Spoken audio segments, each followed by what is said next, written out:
องท่าเดิน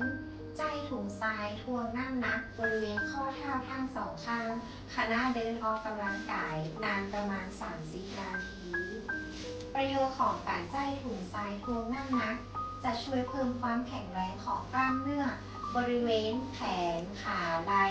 และแกนกลางลำตัวและยังช่วยเพิ่มมวลของกล้ามเนื้อช่วยฝึกการทรงตัวและส่งเสริมระบบไหลเวียนโลหิตข้อควรระวังในการใจถุงทรายทวงน้ำหนักออกกำลังกาย 1. ควรเลือกน้ำหนักที่เหมาะสมสำหรับผู้สูงอายุควรเลือกน้ำหนักเริ่มต้นที่ครึ่งถึง1กิโลกรัม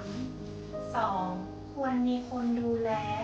ขณะเริ่มต้นทำใหม่ๆ 3. หากมีอาการเวียนหัวเจ็บกล้ามเนื้อให้หยุดทำทันทีและ 4. ควรมีการยืดเหยียดหลังจากการออกกำลังกาย